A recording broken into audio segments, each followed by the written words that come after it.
Kaya ginawa ni Jinggoy yan. Dahil yun ang basbas ni Lisa Tanas, ni Bangag, para hindi na mapag-usapan ang pagiging bangag ni Marcos Jr. na siya ay addictus benedictus. At ikaw naman, Zubiri, na sinasabi mong na-betray ka. Yun lamang ang kaya ka na-expel dyan, kaya ka natanggal dyan dahil sa utos ng nakakataas. Sino pa ang pinakamataas? Si Inday Sara, Vice President, pinakamataas sa'yo. Pero walang power si Inday na mag-utos para tanggalin ka.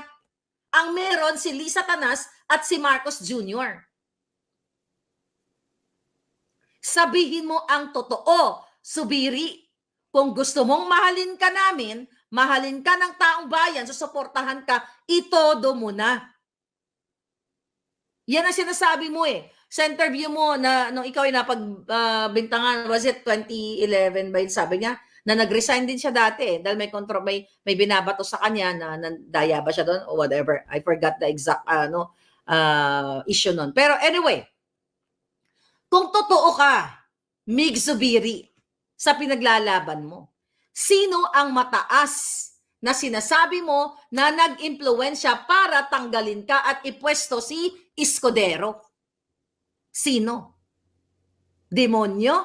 Well, talaga naman. Mataas pa sa inyo, di yung ano ninyo, yung boss ninyong demonyo. Itodo mo na. Wala namang iba na mag-utos sa'yo kundi si Bangag Jr. at saka si Lisa Marcos. At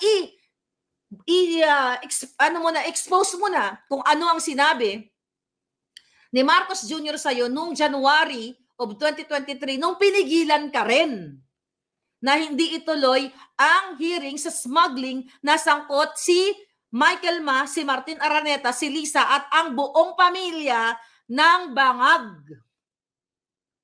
Kung para ka, Subiri, sa taong bayan na sinasabi mo, naglungkot-lungkutan ka, sabihin mo sa amin akong ano ang pagpigil na ginawa, pagkontrol sa'yo ni Bangag Jr. noong 2023 na wag nang ituloy ang hearing kay Michael Ma na sangkot sa smuggling. Tignan mo, ilang taon na, mahigit isang taon na, January of 2023, dyan sa Senate, dyan sa Congress at saka sa lower and upper house.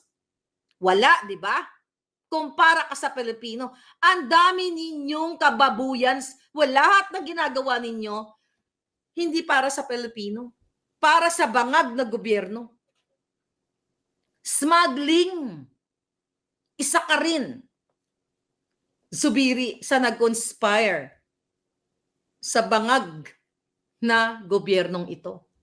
Kung totoo, which is totoo naman, na may mga text messages ka na natatanggap, na gusto kang sipain, ay sinipa ka na nga, at si Escudero ang pumalit at tinraidor ka. Kung ako sa'yo, yung ganyan na ginawa sa'yo, pinagtraidoran ka, ilalabas ko lahat ng nag-conspire. Kung mahal mo ang taong bayan, kung mahal mo ang sinasabi mong prinsipyo para sa Pilipino, kung mayroon ka niyan, itotodo mo na. It's the same thing with Senator Bat. Kaya nga wala na, sabi ko nga, isang buhok na lang yung nakatlagay dito sa ulo ni Senator Bato para maniwala kami sa iyo, Senator Bato. Ngayon, mga palangga. At ikaw, Jinggoy Estrada, boycott Marcos. Ha? Gusto mo daw ba ilabas ang mga taga San Juan? Yung iba pa na talagang lalong magpapakabog sa'yo? Ilabas nyo si Morales. Dahil yun yung tama. Hindi dahil nagde-demand kami, yun yung tama nyong gawin. Dahil ikaw, Jinggoy, malinaw pa sa sikat ng araw, ikaw din, Senator Bato, nang nag-second demotion, dyan sa pag-contempt, malinaw pa na bias kayo mga buwaka ng ina nyo. Ulitin ko, kay Comar, nagsori-sori kayong mga hayop kayo. Kay Picoy, nagsori-sori kayo. Nasasaktan ba kayo pag sinasabi naming hayop kayo? Bakit? Tao ba kayo? Pang-tao ba yung ginagawa nyo? Hindi ba pang-animal yan?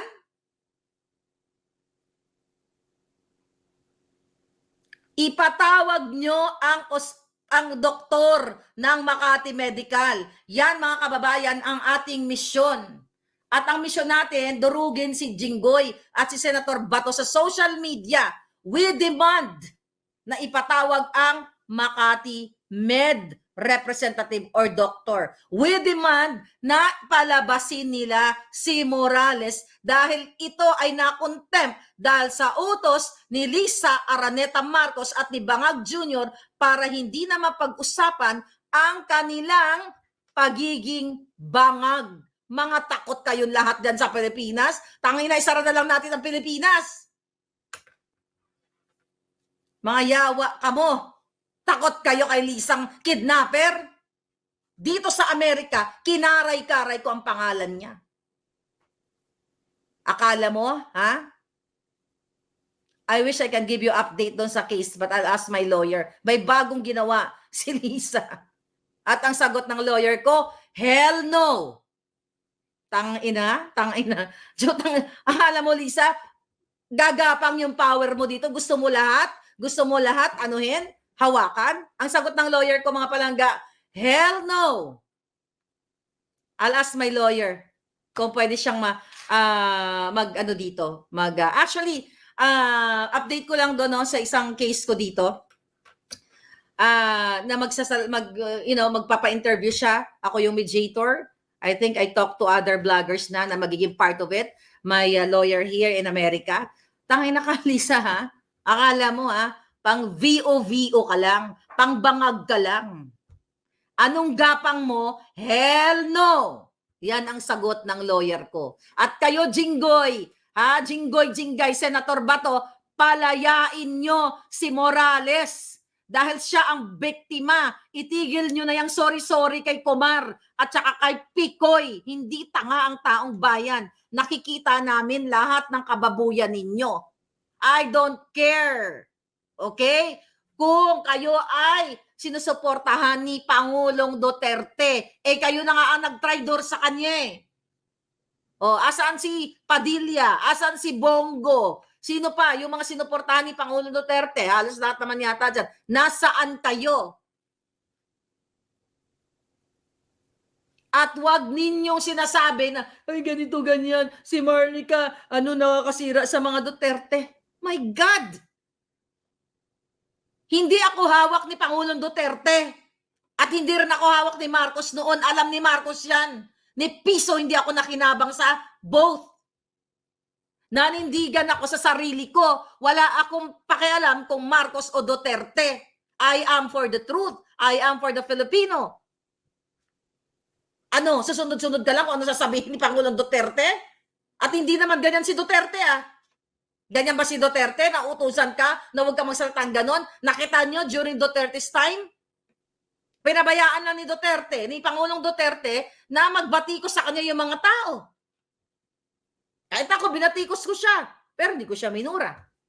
Never, ever kung minura si Pangulong Duterte. Yun lang ang pagkakaiba ng mga binolja ko dito.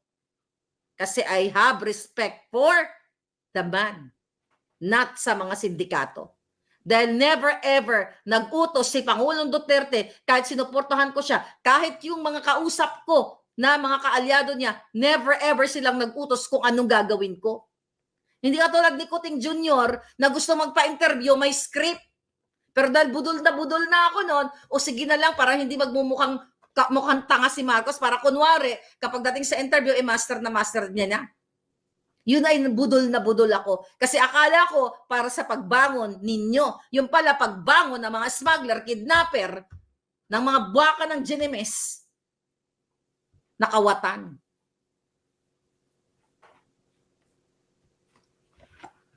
Wala pa, hindi pa nakakalabas, mga palangga.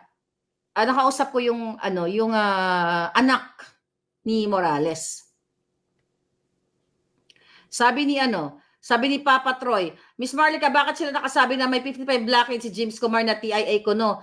Nag-angiogram ba siya? Napaka-high-tech naman ng Makati Med.